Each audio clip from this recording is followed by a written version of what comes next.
Yep, thank you, Steve. Again, good afternoon, everyone. My name is Santosh. I'm with PRISUM Technologies. We are based in Mankato, Minnesota. So today, I'll be bringing some information from the technology perspective. So there are some advancements happen in the industry, and this is a new term, gyro mapping, which is new to the industry. Again, new to North American market, but it's been already proven on the other parts of the world. So gyro mapping is used to produce accurate mapping underground utilities. So today I'll be presenting more details how this gyro mapping will add value to the industry in generating the accurate as-built maps.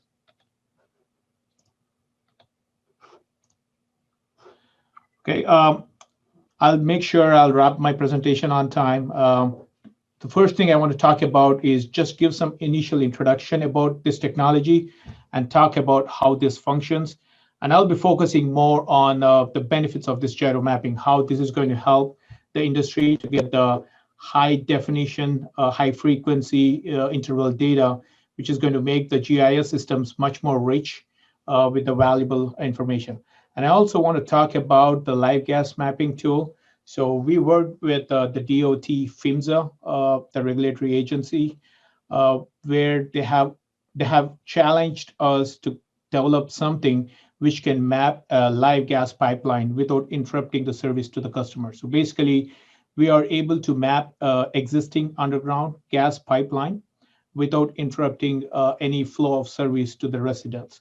So we were able to do some successful demonstrations, and that is currently available for the gas utility owners to start mapping their legacy pipelines and establish the X, Y, and also Z information for these gas utilities. So I always start my presentation with this picture. It sums up in one picture the troubles we have managing the underground infrastructure. We believe that we know what is going underground, but in actuality, when you open the ground, it is more like an underground spaghetti or a maze.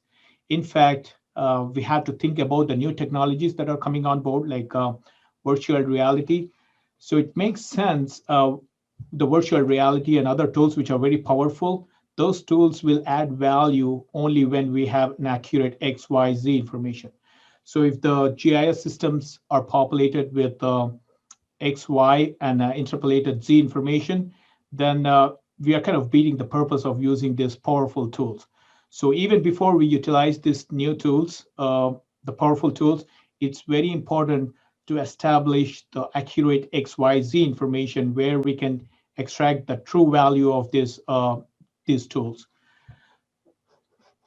So again, I'll be talking about some of the benefits, how we will be able to improve the entire knowledge of the underground, how to improve the safety, how to get this information, the 3D mapping information with a reduced operational cost, and how we can support the GIS initiatives. So this is one picture which talks about all the information I'm going to talk in next few slides. So there are two pieces here. The first thing is the hardware, the picture that you are seeing on the left side. Basically, it's a gyroscope mapping tool which is built with accelerometers and magnetometers. And this tool writes on the ID of the pipe and collects the XYZ information. So the tools that are the minimum pipeline we can map is 1.25, an inch and a quarter pipe, and the maximum pipeline that could be mapped is 30 inches. So basically, the technology is staying same. The centralizers, which are going to write on the ID of the pipe, will be customized to the pipeline diameter. This is the hardware piece, but most of the intelligence is in the software, which takes the raw data collected by this hardware and puts it more in like an X, Y, and Z. It's mostly like easting, northing, and depth information. So again, as I mentioned, this is high frequency data. When the tool is traveling, it's collecting 100 samples per second, and it generates a GPS coordinate every 1 feet. So along with the XYZ information, which is very much need for the GIS systems, apart from this, the tool, the software also have the ability to calculate the azimuth and pitch. And the industries that we'll see the value of this one is the wastewater pipelines, and where the gravity of flow is very important. So knowing the pitch information, they could able to understand whether there is a gravity of flow from point A to point B. So this is more for the wastewater pipelines, and also the 3D and the 2D bend radius. So we all know that 5G is coming on board, and there are multiple data centers that's been built, and there is the duct, the telecom ducts, which is already built in the ground, maybe 20 years before, but no one even know what the bend radius of those telecom ducts are, because there is going to be an ultra high fiber cable, basically 7,000 fibers in an inch and a half diameter of cable. So when someone is trying to install that expensive cable in the ground, they need to know what the bend radius, because if the duct is violating the bend radius, then it's going to break the fibers. It's going to break the fibers in those ultra high fiber cables. So it's important for the telecom network owners to know what the bend radius. So basically what I'm trying to say here is it's not only providing the X, Y, Z information, but there is some additional benefits that could be extracted from this data for the network owners to make the right decisions. So I would like to spend, again, I want to pitch more, this is more like a technology presentation. I'll be talking a little bit more in details to bring the team up to speed, how this technology is operated and how reliable the data is. Basically, when the tool is riding on the idea of the pipe, the tool measures the angular rate of change of its core axis. Basically, every second when the tool is moving in the pipe, it's calculating the angular rate of change with respect to its core axis. And it's collecting the data at a frequency of 100 samples. So basically, every second, it's going to collect 100 samples. It's a high definition data. And the overall principle of this technology is to generate high frequency, more sample data points, which is going to generate an accurate 3D profile of the pipe. So again, the tool is built with odometers, which is going to collect the distance, and it's also built with the gyroscopes, accelerometers, and inclinometers, which is going to collect the raw data when the tool is traveling through. Again, you can see a picture here. This is how you launch the tool at a starting point and then collect it on the other end. And the tool has done its job collecting the raw data. And once you process this data, then you should be able to see more in a crisp results like X, Y, Z information. Again, as I mentioned, when the tool is traveling, it's recording the angular change in axis when it's traveling. So basically, as I mentioned, it's built with the inertial sensors. It's going to collect the heading information, which is more like right and left. So if there is any change when the tool is traveling, if it's making a change in direction towards its right, then it's going to collect that information in the terms of heading. And when the tool is traveling again, it's going to collect the pitch, which is when the tool is making up and down change in its from its core axis. And also it's going to collect the roll position when it's traveling. So basically it's collecting heading, pitch, and roll information. And also the odometers are kind of collecting the distance from point A to point B. So this is all the raw data that's been collected by the tool and stored within the tool itself. So the tool is not communicating any of this information back to the above ground equipment. It's an autonomous tool, which is storing all the data within itself. And so that being said, there is no limitation for this tool to be used. This could be used in a very congested urban areas where some of the technologies will have a limitation with the satellite signal, but this tool is completely autonomous. It's not communicating with the satellites, and it's not communicating the data back to the people above ground. So it's all stored within itself. Once you run the tool, then you're going to take the tool out and connect it to your laptop. So even before you connect it to your laptop, one of the important thing is the data collected by the tool is need to be restricted with the starting and the end coordinate, which is we'll be using the GNSS tools to get the starting GPS coordinate in the format of X, Y, and Z. And also we're going to get an end coordinate, which is again in the format of X, Y, and Z. So basically, until unless we give this restrictions, the boundary conditions, the software doesn't have an ability how to put the profile in a connecting back to the Google Earth. So once you give this predetermined GPS coordinates, then the software has the ability to tie it back to the Google Earth and show the profile, the 3D profile of the segment. So yeah, once you get the coordinates, then you should be able to get a GPS coordinate every 1 feet all along the path. So again, as I mentioned, it's a very user-friendly for the contractors. There is no extensive training required to operate this tool. Someone who can pull a rope through the pipe could be able to operate this tool and collect the data. And once you collect the data, you connect it to the laptop, and this is where most of the processing need to happen to generate the accurate as-built X, Y, and Z information. So if the contractor will be successful to run the tool in the pipe, I think he did the job.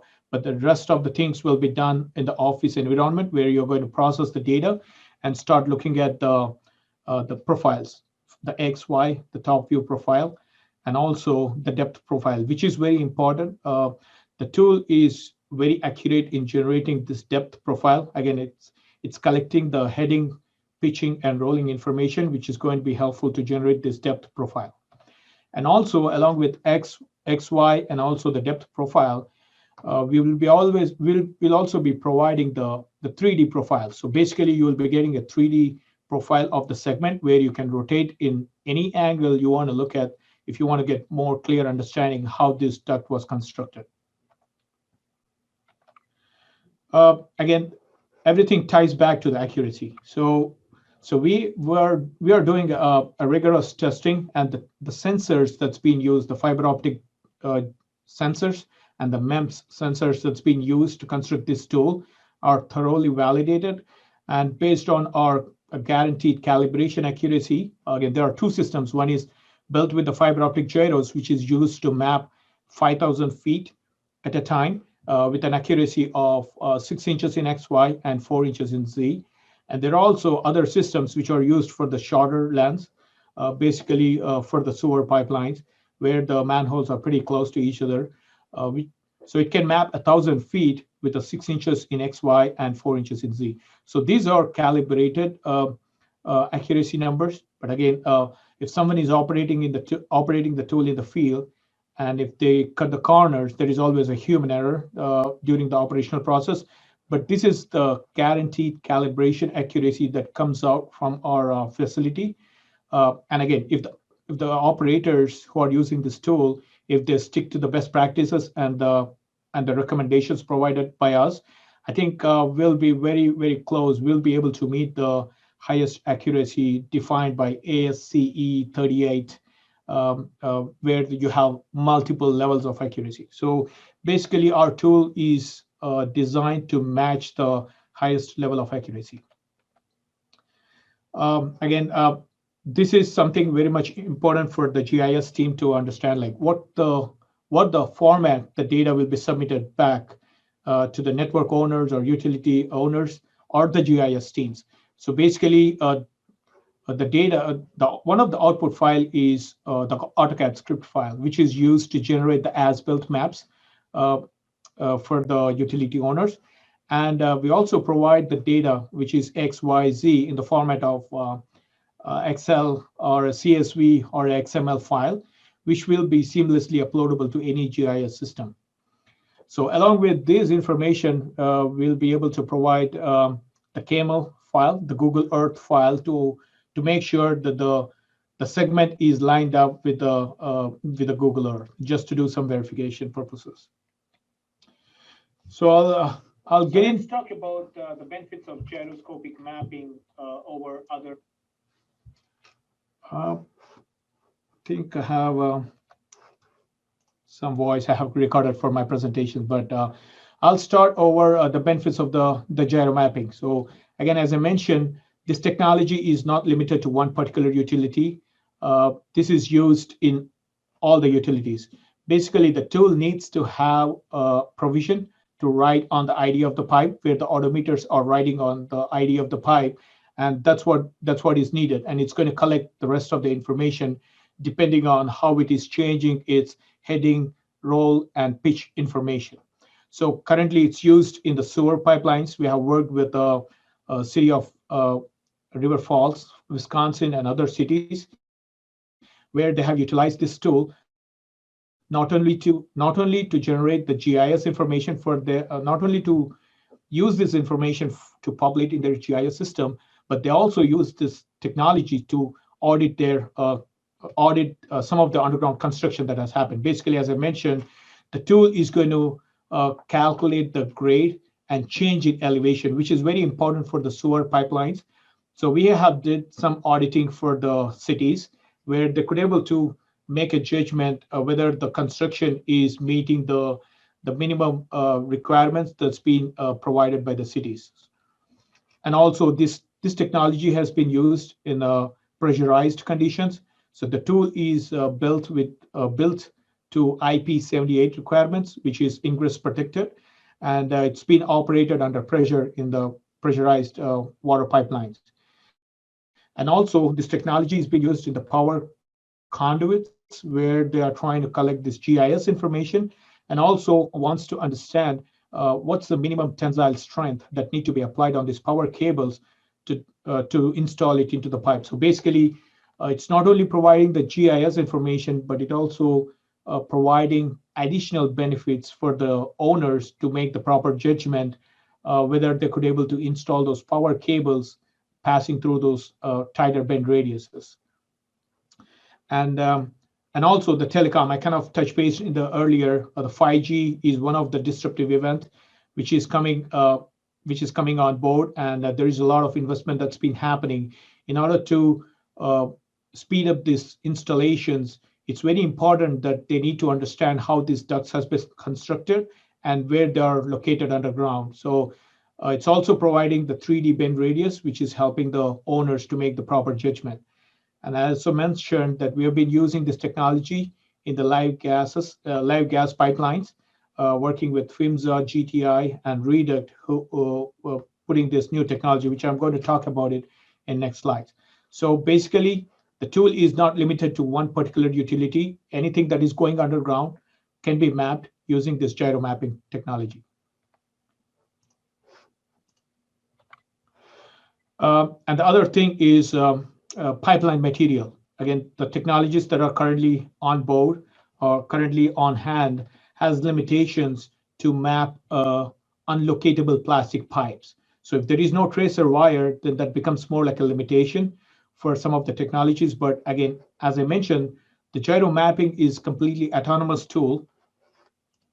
Gyro mapping is completely an autonomous tool, which basically needs the ID of the pipe to write inside, irrespective whether the pipeline is a locatable metal pipes or non-locatable plastic pipes or concrete pipes or HDPE pipes. So irrespective whether it is locatable or non-locatable, the technology should be able to provide an accurate XYZ information. And again, as I mentioned, there is no above ground tracing required when the tool is writing from one end to the other end. Basically, the only access points is entrance and the exit point. So basically, we'll be accessing only the handholds or manholes where we launch the tool and make the tool come onto the other side, either pulling by a rope. And we just need access at the entrance of the manhole and the exit of the manhole. And the rest of the work is done by the tool. So there is no above ground access required when the tool is riding inside the pipe, and there is no traffic disruption. So basically, we access very limited area on the ground to get this tool launched and collect it on the other side. And we should be able to map 5,000 feet in a single pass, which is generating a GPS coordinate every 1 feet. And again, as I mentioned, this is an autonomous tool. It's not, so there is no impact of the soil conditions. there is no limitation to the depth. So the tool is also used to map the pipelines which is going under the rivers. So we have mapped the deeper depths. And again, one of the benefit of this technology is it's not communicating any of the signals to the above ground satellites. I mean, it's not communicating with the satellites, or it's not communicating with above ground tracing equipment. So that being said, there is no limitation for this technology to map the pipelines which are buried deep underground, and also no impact from the soil conditions.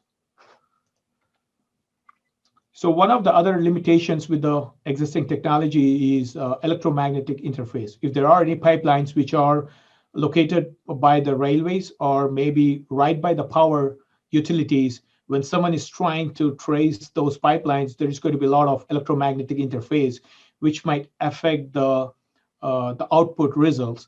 But we made sure the technology, what we're talking, the gyro mapping, doesn't have any of the components which is going to affect the end results. So we made sure that there is no magnetometers, or there is no component in this technology which will get affected with the neighboring live power lines.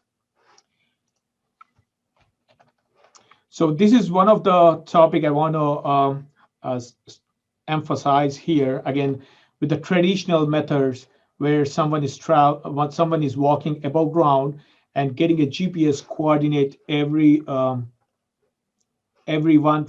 10 feet or maybe 25 feet. But in this process, we will be losing the critical bands where we may not be able to. So basically, you're trying to generate a straight lines between the points. And in reality, it's not going to be a straight lines. So the data that we are going to generate with this gyro mapping is GPS coordinate every 1 feet. Again, in few instances, it may be a high definition data, but when you are talking the gas pipelines, they really want to understand how the true representation of this 3D profile of this gas pipelines, the gas pipeline. So this is more like a comparison with the above ground tracing. Again, it's labor intensive with someone walking above ground. If they have to map a 5,000 feet of a pipeline, then walking someone above ground and collecting this data and manually converting this back into a point cloud and generating the as-built maps, it's going to be a time-consuming process.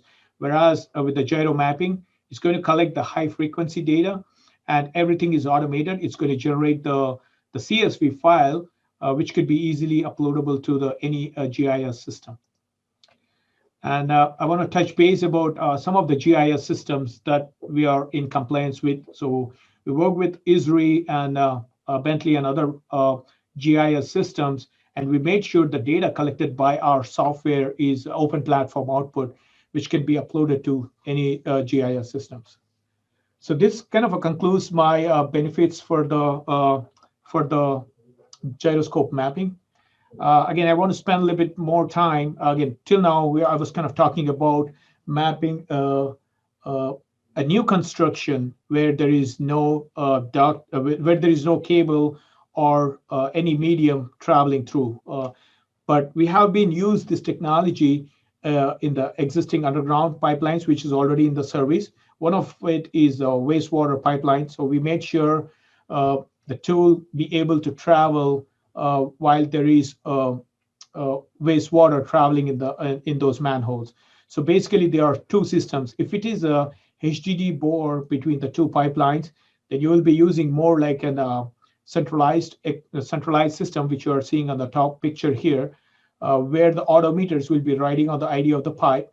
But sometimes there are going to be lateral connections, which might be a limitation for the centralizers to get struck. So in that situation, the solution is to use the tool, which is going to be riding on the bottom of the pipe with the invert wheels. So basically, it's riding from one end to the other end, pulled with the rope from one end to the other end, and collect the data. And once you process the data, then you should be able to not only able to get the XYZ, but also understand how the change in elevation is happening, which is very important for the gravity flow. So if you're seeing the picture at the bottom, this is one of the example I picked.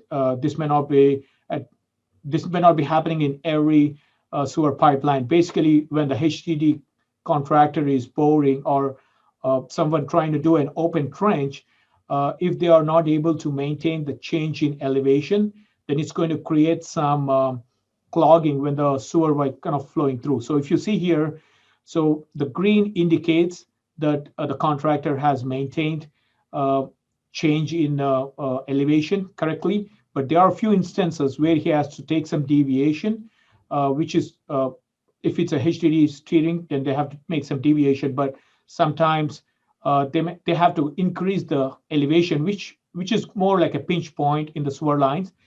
These are the things that the city wants to understand, not only XYZ, but also they want to get this additional information, which is going to make their make proper judgment by them to understand whether it's a completely gravity flow from point A to point B, or it's kind of taking some uh, change in elevation, which is increased in the slope, which is basically not meeting the grade requirements.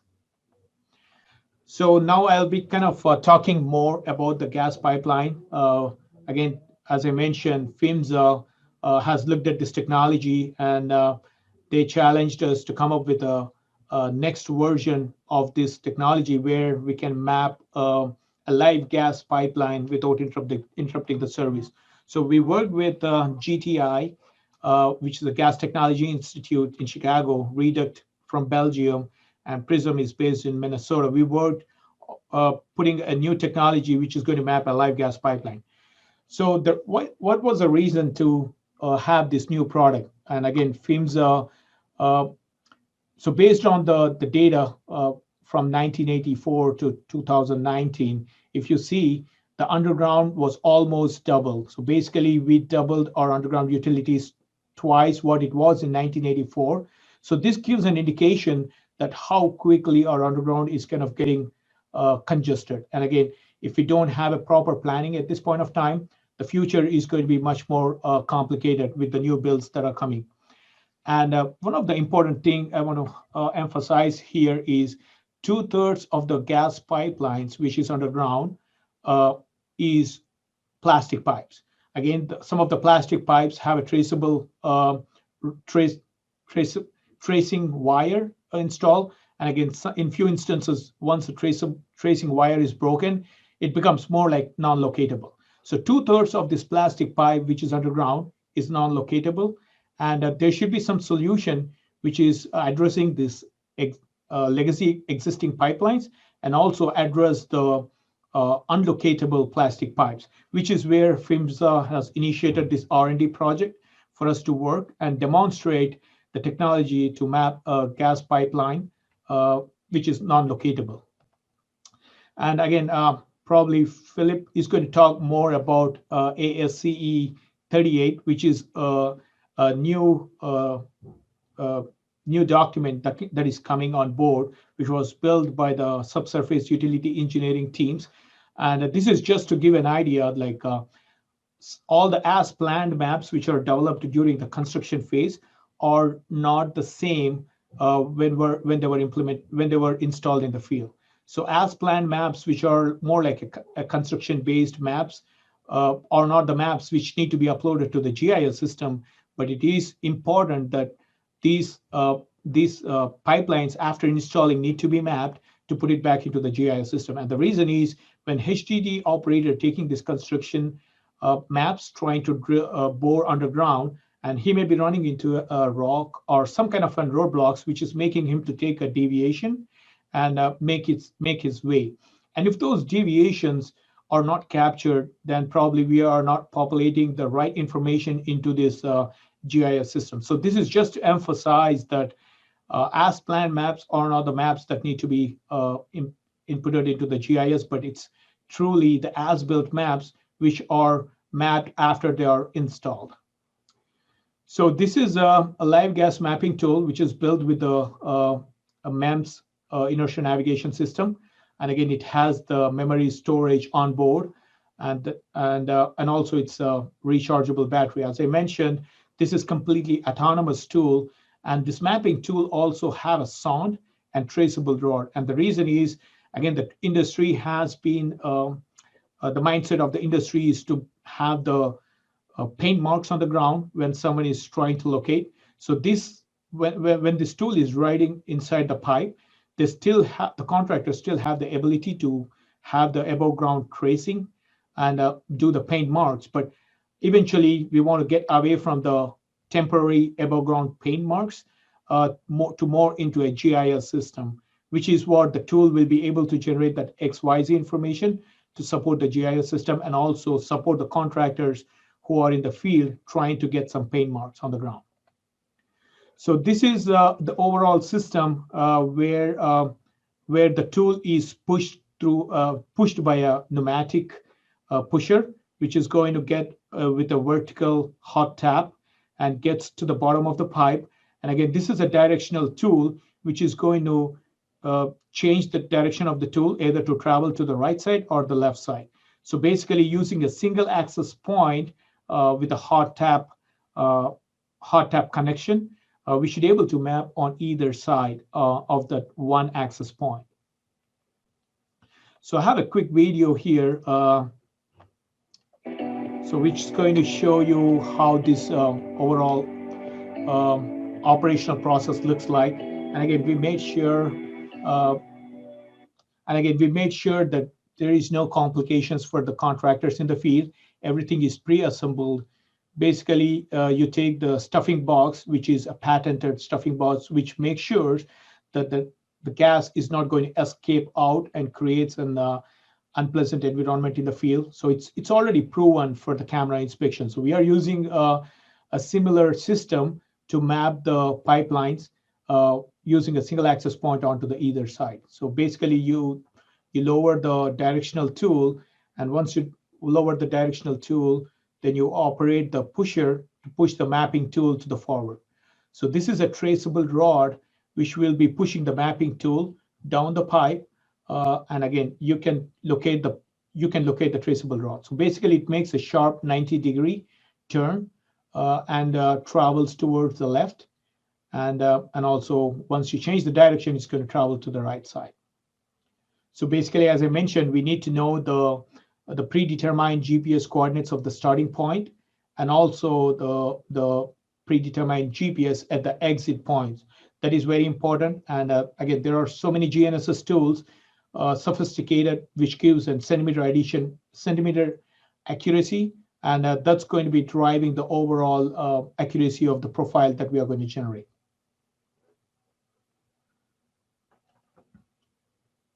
So once the tool goes to the furthest end, again, we need to collect the GPS point for that point.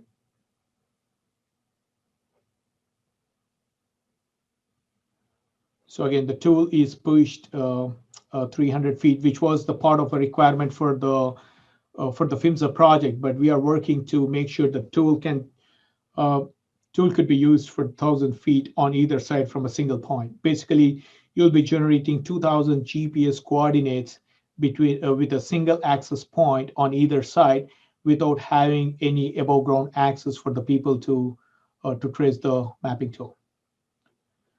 So once the tool collects the data, then it's going to come back to the starting point. So basically, the tool is riding in a backward direction. Now it's being pulled back to the starting point.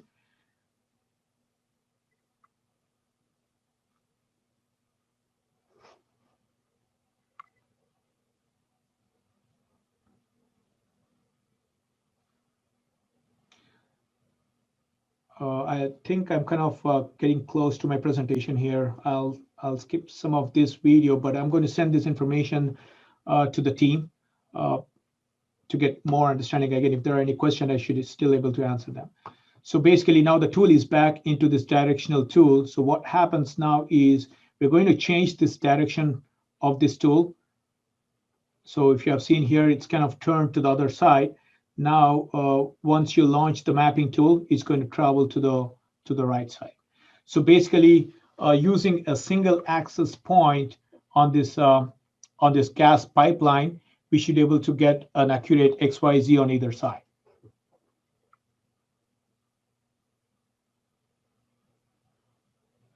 So once you run the mapping tool, you just need to take it out, connect it to your laptop, and you should be able to see the X, Y, the depth, and the top view profiles.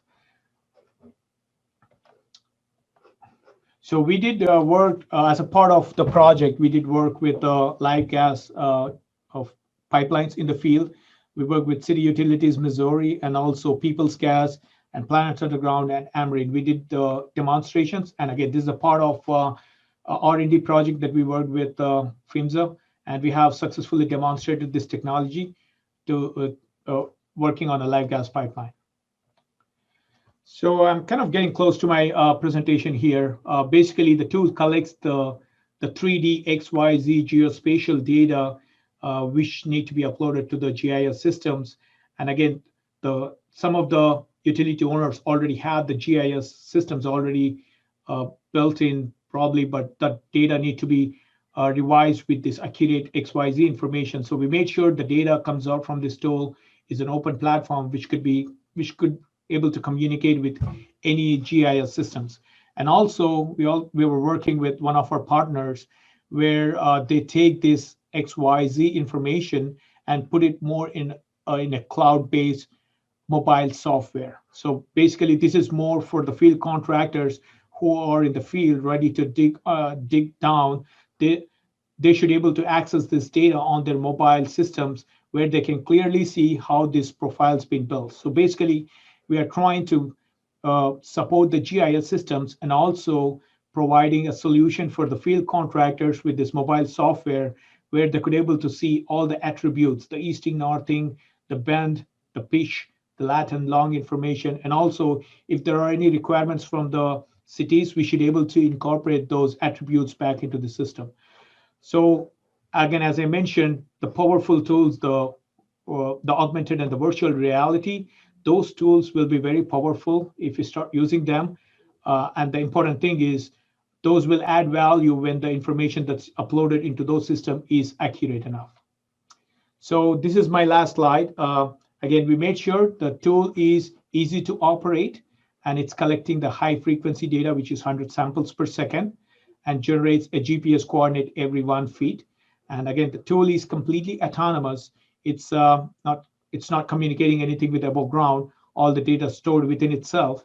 And again, the downtime is very minimal because we don't really need any above ground access. It's not a labor intensive, and there is no traffic disruption if you are mapping under a streetway, under a street. And the other benefit is there is no electromagnetic interface. If there are any gas pipelines or water pipelines right by the live power lines, we should still be able to do it. And also, we will be able to map a congested downtown areas where we don't really need a satellite reception. Again, all this is to generate the accurate maps and make the GIS system much powerful. So that concludes my presentation.